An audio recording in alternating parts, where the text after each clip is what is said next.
Habatus Renungan Harian Anak. Shalom, selamat pagi adik-adik semua. Kembali kita akan merenungkan kebenaran firman Tuhan di dalam Renungan Habatus. Firman Tuhan pagi ini diambil dari kitab 2 Raja-Raja pasal yang pertama ayat 1 sampai yang ke-18. Adik-adik bisa membaca ayat-ayat ini secara lengkap di Alkitab masing-masing di rumah. Yang belum bisa baca bisa minta tolong mama dan papanya untuk membacakannya ya. Jangan lupa ya dibaca seluruhnya. Nah, adik-adik, kitab 2 Raja-Raja pasal yang pertama ini menceritakan tentang Raja Ahazia yang sakit. Dia sakit oleh karena jatuh dari kisi-kisi kamar atasnya. Dia tidak bisa bangun dari tempat tidurnya.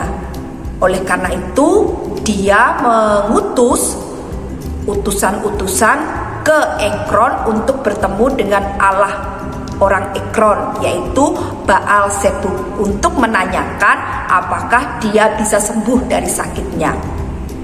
Sementara Raja Ahazia mengirim utusan-utusan ke Ekron, datanglah malaikat Tuhan kepada Elia dan meminta Elia untuk menemui para utusan tersebut untuk menyampaikan pesan dari Tuhan ya, yaitu bahwa Raja Ahazia tidak akan bisa bangun lagi dari pembaringannya.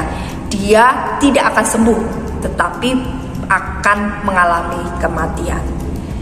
Karena Raja Ahazia saat sakit bukannya datang kepada Allah Israel, tetapi malah mencari Allah lain, yaitu Allah orang Ekron ya. Mendengar perkataan Elia, para utusan itu pun segera pulang kembali ke Raja Ahazia ya.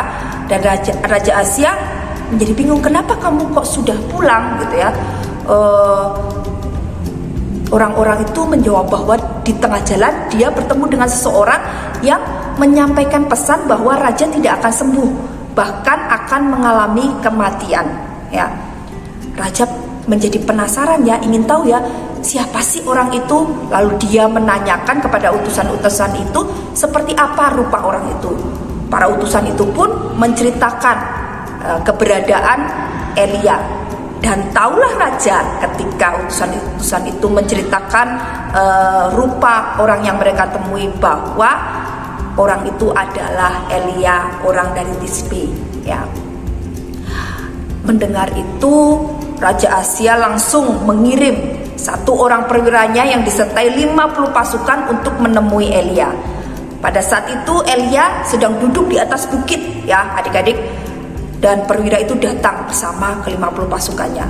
Dia berkata kepada Elia, "Hai engkau abdi Allah ya, dengarkan titah raja, turunlah," gitu ya.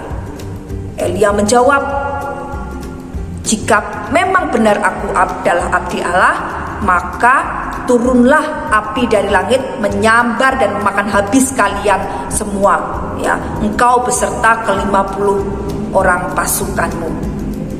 Luar biasa, terjadilah apa yang seperti dikatakan oleh Elia. Perwira itu dan seluruh pasukannya habis dimakan oleh api yang turun dari langit ya. Raja Ahazia tidak menyerah ya, dia mengirimkan lagi satu perwira disertai 50 pasukan menemui Elia kembali ya. Kejadiannya sama seperti perwira yang sebelumnya ya. Perwira itu mengatakan, "Hai abdi Allah, dengarkan titah raja supaya engkau turun," gitu ya. Sama, Elia juga menjawab hal yang sama seperti yang tadi ya. Dan terjadilah apa yang seperti Elia katakan. Perwira dan ke-50 pasukannya habis dimakan oleh api yang turun dari langit. Wah, luar biasa ya. Itulah Tuhan Allah yang luar biasa ya.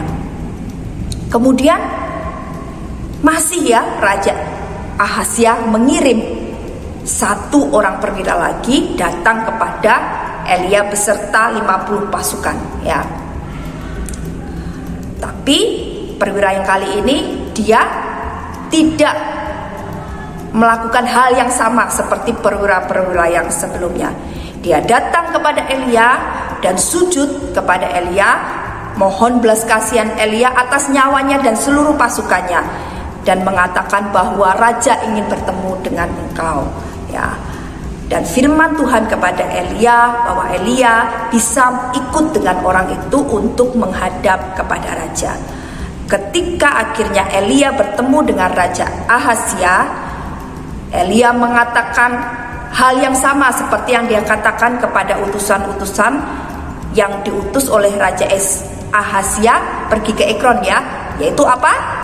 Firman-Nya bahwa Raja Ahazia tidak akan bangun lagi dari tempat tidurnya. Dia akan terus sakit dan tidak akan sembuh. Bahkan dia akan mengalami kematian oleh karena dia datang kepada Allah lain, Allah orang Ekron, bukan kepada Allah Israel, Allah yang hidup. Nah, terjadilah seperti apa yang difirmankan oleh Tuhan melalui Elia. Raja Ahazia pun mengalami kematian. Adik-adik, dari cerita ini, dari kisah ini kita diajarkan bahwa ketika kita mengalami sakit, mengalami kesulitan, kita harusnya datang kepada siapa? Iya, kepada Tuhan Allah, kepada Tuhan Yesus, karena Dia yang bisa memberikan kesembuhan buat kita semua, ya. Jadi kalau adik-adik sakit, yang harus dilakukan apa? Jangan lupa berdoa, minta kesembuhan kepada Tuhan Yesus. Maka Tuhan Yesus yang penuh kasih itu akan menyembuhkan adik-adik melalui makanan dan minuman yang adik-adik makan dan minum, melalui dokter dan perawat yang memeriksa adik-adik, melalui apalagi obat-obatan yang diminum oleh adik-adik semuanya.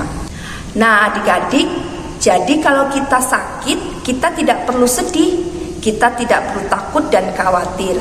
Kita hanya tinggal datang kepada Tuhan Allah kita, Tuhan Yesus Kristus yang luar biasa, yang sanggup memberikan kesembuhan kepada kita dengan berbagai cara yang Tuhan izinkan untuk menolong kita. Kita bersyukur ya punya Allah yang luar biasa.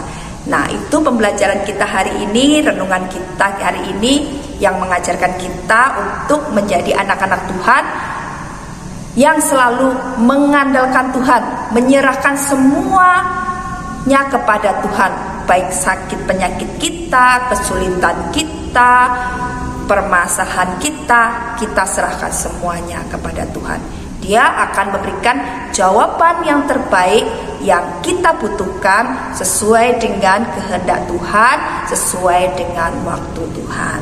Amin. Mari kita akan berdoa bersama-sama. Tuhan, terima kasih untuk pagi hari ini kami diajar melalui kisah Raja Ahazia bahwa ketika kami sakit, yang harus kami lakukan adalah datang kepada Engkau dan berdoa kepada Engkau, mohon kesembuhan daripada Engkau. Maka Engkau Allah yang penuh kasih akan memberikan kesembuhan dan pemulihan di dalam kehidupan kami. Kami menyerahkan hidup kami ke tangan kuasa-Mu. Biarlah Tuhan terus memimpin dan menolong kami, terutama sepanjang hari ini ketika kami beraktivitas dimanapun kami berada. Tuhan memberkati dan menyertai. Terima kasih Bapa. Ampuni segala dosa dan kesalahan kami. Dalam nama Tuhan Yesus Kristus kami sudah berdoa. Amin. Selamat pagi adik-adik semua. Tetap sehat dan semangat. Tuhan Yesus memberkati. Kabar Terus Renungan Harian Anak.